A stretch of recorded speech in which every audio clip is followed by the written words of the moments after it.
Welcome to Pallavi TV. చూస్తున్నాం మన హైదరాబాద్లో గో బ్యాక్ మార్వాడి అనే ఒక నినాదం రోజు రోజుకు బలపడతా ఉన్నది. మార్వాడీలను ఇక్కడి నుంచి వెళ్ళగొట్టాలి, వాళ్ళు తెలంగాణ సంస్కృతిని దెబ్బతీస్తున్నారు, తెలంగాణ ఉపాధి అవకాశాలను దెబ్బతీస్తున్నారని కొంతమంది కొన్ని వర్గాల వాళ్ళు ఈ నినాదాన్ని రోజు రోజుకు బలపరుస్తున్న పరిస్థితి కనిపిస్తూ ఉంది. దీనిపై భిన్నాభిప్రాయాలు వ్యక్తం అవుతున్నాయి సమాజంలో. వివిధ పార్టీలకు సంబంధించిన లీడర్లు భిన్నంగా స్పందిస్తూ ఉన్నారు. ఇప్పుడు ఈ అంశంపై మనతో పాటు మాట్లాడడానికి కార్పొరేటర్ ఆకుల శ్రీవాణి గారు మనతో పాటు ఉన్నారు. మేడం నమస్తే. ఏంటి మేడం ఇప్పుడు మార్వాడి గో బ్యాక్ అనే నినాదం ఎవరు క్రియేట్ చేశారు, ఎందుకు క్రియేట్ చేశారు? నిజంగా మార్వాడీలు వల్ల ఇక్కడున్న ఈ స్థానిక ప్రజలకు కావచ్చు, స్థానిక కల్చర్ కావచ్చు, ఏమన్నా ఇబ్బంది వస్తున్న పరిస్థితి ఉందా? అసలుకి మార్వాడి గో బ్యాక్ అన్నది అసలుకి ఎందుకు అవసరం ఏముంది అంటే కేవలం ఏదో కొంతమంది కుట్ర కోసం అని చెప్పి వాళ్ళ స్వార్థాలు మంచిగా ఉండాలి అని చెప్పి ఇవన్నీ చేస్తున్న పనులు అన్నట్టుగా అనిపిస్తుంది. ఈరోజు కులం పేరు పైన మళ్ళీ భాష పేరు పైన ప్రాంతం పేరు పైన విభజించాలి వీళ్ళని, వీళ్ళు ఎక్కడ విభజించబడి ఉంటే అక్కడే మా సత్తా ఉంటుంది అన్నట్టు కాంగ్రెస్ నాయకులు చేస్తున్నట్టుగా ఓపెన్గా కనిపిస్తుంది ఇది. అసలుకి మార్వాడి గో బ్యాక్ పొద్దున్న లేస్తే రాజ్యాంగం పుస్తకం చేతిలో పట్టుకుంటారు. బిఆర్ అంబేద్కర్ గారు మనకు దేవుడు అని మాట్లాడతారు. అసలుకి బిఆర్ అంబేద్కర్ గారు ఏం చెప్పారంటే దేశంలో ఎక్కడున్నా సరే ఏ ప్రాంతం వాళ్ళైనా సరే మీకు సరిహద్దులు అడ్డం కావు, మీరు ఎక్కడికన్నా వెళ్ళొచ్చు, ఉద్యోగాలు చేసుకోవచ్చు, వ్యాపారాలు చేసుకోవచ్చు, ఇల్లు కొనుక్కోవచ్చు, అక్కడ నివసించవచ్చు. ఇది మనకి రాజ్యాంగం అందించిన స్వాతంత్రం. అట్లాంటిది నువ్వు ఇవాళ కొత్తగా మార్వాడి గో బ్యాక్ అని ఎందుకు అంటున్నావు? వాళ్ళ వల్ల తెలంగాణకి ఏమి నష్టం? సరే నిజంగా కూడా ఉపాధి జరగట్లేదు అని అంటే ఆ ఉపాధి కోసం అని చెప్పి పోరాటం చేయండి. మీరు పెట్టే కంపెనీలలో మాకే ఉద్యోగాలు రావాలి, మీరు పెట్టే షాపులలో మాకే ఉద్యోగాలు ఇవ్వండి అని చెప్పి అది మాట్లాడండి. అంతేకాని వాళ్ళని గో బ్యాక్ అనే హక్కు ఎవరిచ్చారండి? ఫర్ ఎగ్జాంపుల్ వీళ్ళు అన్నట్టుగానే మార్వాడి గో బ్యాక్ అని అంటున్నారు అనుకుందాము. కొన్ని రోజులు అయిన తర్వాత తెలంగాణ గో బ్యాక్ అంటే ఎక్కడికి పోతాం? ఈ రోజు మన తెలంగాణ బిడ్డలు ప్రపంచవ్యాప్తంగా కూడా వ్యాపారాలు చేస్తున్నారు, ఉద్యోగాలు చేస్తున్నారు, ఇల్లు కొనుక్కొని నివసిస్తున్నారు. వాళ్ళని గో బ్యాక్ అంటే మనం ఎక్కడి నుంచి పోతాం? రేపు నేను ఈడ హైదరాబాద్ అమ్మాయిని, హైదరాబాద్ నుంచి వేరే వాళ్ళందరూ వెళ్ళిపోవాలి అని అంటే ఎట్లా? ఎడారిలో బతుకుతామా? ఏమి తిండి లేకుండా బతుకుదామా? అట్లా కాదు కదా. మన భారతదేశం అంటేనే ప్రాంతానికి, మతానికి, దేనికి కూడా కులానికి ఏది లేకుండా అందరం ఒకటే. అదే మన భారతదేశం. అట్లాంటి భారతదేశాన్ని విభజించాలి అని చూస్తున్నారు అంటే కాంగ్రెస్ నాయకులు చేస్తున్నారు. ఎక్కడ తెలంగాణ రాష్ట్రంలో వాళ్ళు ఇచ్చిన హామీలు నెరవేర్చలేకపోతున్నారు. ప్రజలు వాళ్ళని ఎక్కడ ఎదురుదీస్తారు, ఎక్కడ అడుగుతారు వాళ్ళని అని చెప్పి భయంతో ఈ పిచ్చి నాటకాలు.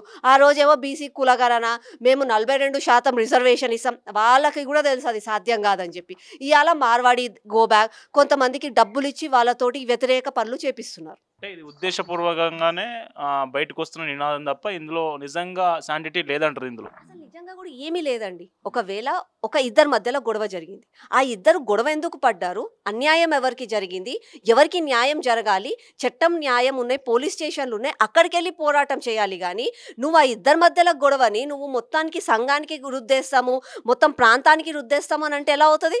ఫర్ ఎగ్జాంపుల్ వీళ్ళు కొంతమంది మాట్లాడుతున్నారు తెలంగాణకు అన్యాయం అయిపోతుంది. అరే తెలంగాణకు అన్యాయం అయిపోతుంది రోహింగ్యాల వల్ల కదా.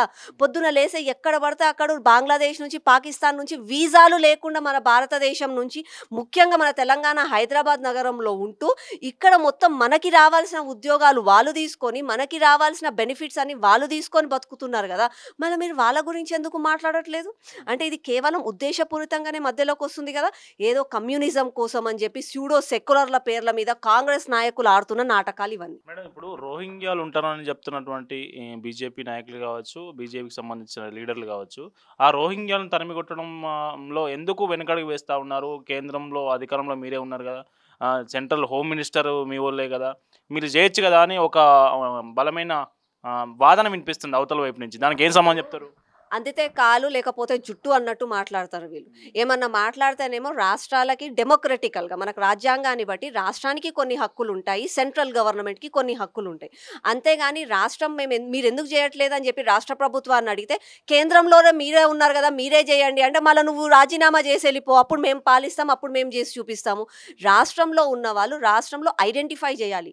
ఎన్ని తప్పుడు రేషన్ కార్డులు ఉన్నాయి, ఎన్ని తప్పుడు ఆధార్ కార్డులు ఉన్నాయి, ఎవరు ఎక్కడ నివసిస్తున్నారు, నిజంగా వాళ్ళకి పర్మనెంట్ అడ్రస్ ఉందా ఉందా లేదా అవన్నీ రాష్ట్రంలో ఉన్న వాళ్ళు ఐడెంటిఫై చేసి వాటిని సెంట్రల్ గవర్నమెంట్కి పంపిస్తే సెంట్రల్ గవర్నమెంట్లో ఉన్న హోంశాఖ మంత్రి వర్యులు వాళ్ళు దీన్ని మొత్తం ఐడెంటిఫై చేసి తప్పెవరిది తప్పెక్కడ జరిగింది అని చెప్పి ఐడెంటిఫై చేసి పంపిస్తారు. అంతేగాని మీరు ఆడున్నారు కదా మీరు చెయ్యండి అంటే మళ్ళీ మీరు ఈడ కూర్చొని మీరు ఏం చేస్తున్నారు, రాజీనామా చేయండి, మళ్ళీ మీకు చేత కాకపోతే చెప్పండి మేము పాలిస్తాము. అంతేగాని ఎవరి పనులు వాళ్ళు ప్రాపర్గా చేయాలి. ఇవాళ ఫర్ ఎగ్జాంపుల్ జీహెచ్ఎంసీ హైదరాబాద్లో ఉన్నాం. హైదరాబాద్లో చాలాసార్లు 2 సంవత్సరాల క్రితమే మీరు తప్పుడు బర్త్ సర్టిఫికేట్లు ఇచ్చారని చెప్పి మేము పోయి ఇచ్చినాం రిప్రజెంటేషన్. మేము పోయి అడిగిన మేయర్ని, కమిషనర్ గారిని, ఇక్కడున్న ఆఫీసర్లు కొంతమంది మీ సేవలతో వాళ్ళతో కుమ్మక్కయ్యి ప్రైవేట్గా బర్త్ సర్టిఫికేట్లు, డెత్ సర్టిఫికేట్లు ఇస్తున్నారండి. వాటి పేర్ల పైన వాళ్ళు ఆధార్ కార్డులు తీసుకుంటున్నారు, రేషన్ కార్డులు తీసుకుంటున్నారు. మళ్ళీ ఇవన్నీ ఇచ్చింది ఎవరు? ఇక్కడున్న రాష్ట్ర ప్రభుత్వమే కదా. మళ్ళీ వీళ్ళు కదా ఐడెంటిఫై చేయాలి. వీళ్ళు ఐడెంటిఫై చేసిన తర్వాత చర్యలు వాళ్ళు తీసుకుంటారు కేంద్రం నుంచి. వీళ్ళే ఏమి పని చేయకుండా మీరు వచ్చి చేసుకోండి అంటే ఎట్లయితుంది? రాష్ట్రం మనది, రాష్ట్రంలో భద్రత కూడా మనకు ముఖ్యమని చెప్పి మాట్లాడాలి. అంతేకాని ఇప్పుడు బీజేపీ కాంగ్రెస్ అన్నది కాదు. ఇక్కడ దేశం ముఖ్యం, దేశం కోసం అందరం ఒకటే. అప్పుడు ఆలోచిస్తే అప్పుడు బాగుంటుంది. మేడం, ఇంకొక మార్వాడీలకు సంబంధించి బలంగా వినిపిస్తున్న ఇంకొక మాట ఏంటంటే, మార్వాడీలు సెకండ్ గ్రేడ్ మాల్ చేస్తారు, సెకండ్ గ్రేడ్ దందా చేస్తారు, లేకుంటే రాష్ట్రం మొత్తం విస్తరిస్తూ ఉన్నారు. ఇప్పటి వరకు హైదరాబాద్కే పరిమితం అనుకునే వాళ్ళు కూడా ఇప్పుడు ప్రతి మండల కేంద్రానికి కావచ్చు, ప్రతి గ్రామానికి కూడా మొత్తం వాళ్ళు విస్తరిస్తున్నారు. మా అవకాశాలని పోతానే అంటున్నారు. అందులో వాస్తవం ఉందని మీరు అనుకుంటున్నారా? వాస్తవం ఉందండి. మార్వాడీలు అనే వాళ్ళ హార్డ్ వర్క్ అట్లాంటిది. వాళ్ళు అట్లా పనిచేస్తారు, వాళ్ళు అట్లా విస్తరించుకుపోతున్నారు. అందులో వాళ్ళ గొప్పతనమా లేకపోతే మన వైఫల్యమా? అది కూడా మనం ఆలోచించాలి. ఇవాళ చిన్న ఎగ్జాంపుల్ చెప్తున్నా. దీన్ని కంపేర్ చేసే ముందు ఇంకొకటి, ఈరోజు బాలీవుడ్ హిందీ సినిమాలు సరిగ్గా నడవట్లేదు. మన టాలీవుడ్లో నుంచి సినిమాలు బాగా నడుస్తున్నాయి. ప్రతి ఒక్కరు కూడా మన రాజమౌళి గారిని వీళ్ళని చాలా గొప్ప, అరే మీ తెలుగు వాళ్ళు ఏమన్నా సినిమాలు చేస్తున్నారా అని అంటున్నారు. అట్లా అని చెప్పి ఇది మన సామర్థ్యతనా వాళ్ళ వైఫల్యమా? అలా గొప్పతనమా లేదా ఆలోచించుకోవాలి కదా మనం కూడా. నిజంగా కూడా మార్వాడీలు మన రాష్ట్రానికి వచ్చారు, వాళ్ళకి బ్రతికే హక్కు ఉందండి. వాళ్ళు ఉంటారు, బరాబర్ ఉంటారు. వాళ్ళు గో బ్యాక్ అనే అధికారం ఎవ్వరికి కూడా లేదు. గో బ్యాక్ అంటున్నామనంటే మన రాజ్యాంగాన్ని ధిక్కరిస్తున్నట్టే, బిఆర్ అంబేద్కర్ గారిని అవమానిస్తున్నట్టే అవుతుంది.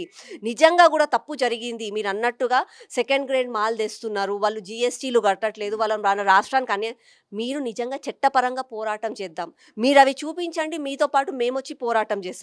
అరే ₹1 అన్న అన్యాయం జరుగుతుందంటే మన తెలంగాణ బిడ్డలకి మనం అందరం కలిసి పోరాడదాం. అంతేగాని దీనికి ఒక వర్గానికి రుద్దకండి.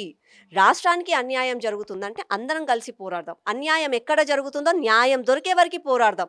కానీ కేవలం విభజించాలి, ఒకరి మీద అక్కసుతోటి ఇవన్నీ పనులు చేస్తే నిజంగా కూడా రాష్ట్రంలో ఉన్న ప్రజలకి కూడా అర్థం కాదు. అరే వీళ్ళ సొంత కోపాలు ఎందుకు మా పైన రుద్దుతున్నారు?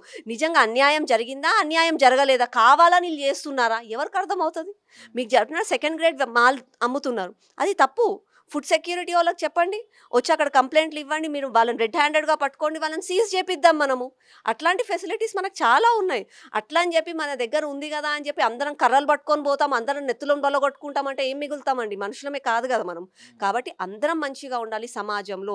ఈరోజు మన తెలంగాణ బిడ్డలు కూడా గుజరాత్కి పోయి బతుకుతున్నారు, రాజస్థాన్కి పోయి బతుకుతున్నారు, అమెరికాలలో ఉంటున్నారు. అట్లా అని చెప్పి అందరం గో బ్యాక్ అని అంటే ఎట్లా? నేను రీసెంట్గానే చూసిన అమెరికా టెక్సస్లో సగం మంది మన తెలుగు ఉంటారంట. బతుకమ్మలు చేసుకుంటున్నారు, అన్ని చేసుకుంటున్నారు మన తెలుగు వాళ్ళు. మన రాష్ట్రంలో బతికినట్టే ఆడ బతుకుతున్నారు. అట్లా అని చెప్పి వాళ్ళు గో బ్యాక్ అంటే బాధ మనకే కలుగుతుంది కదా. అందుకని చెప్పి సామర్థ్యాన్ని చూడండి, వైఫల్యాన్ని చూడండి, ఎక్కడ సరిదిద్దుకోవాలో అది ముందుకు చూసుకొని పోతే బాగుంటుంది. ఇది భారతదేశం. ఎన్ని నదులైనా సముద్రం ఒకటే. ఏ కులమైనా సరే, ఏ భాష అయినా సరే, ఏ ప్రాంతం అయినా సరే, భారతదేశం ఒకటే. అది మన భారతదేశం గొప్పతనం. ఆ గొప్పతనంని చూసుకుంటూ పోవాలి. ఒక దిక్కేమో స్వాతంత్ర దినోత్సవాలు జరుపుకుంటుంటే, ఒక దిక్కేమో మార్వాడి గో బ్యాక్ అని అంటే ఇది నిజంగా కూడా అవమానం మన రాజ్యాంగానికి, మన దేశానికి.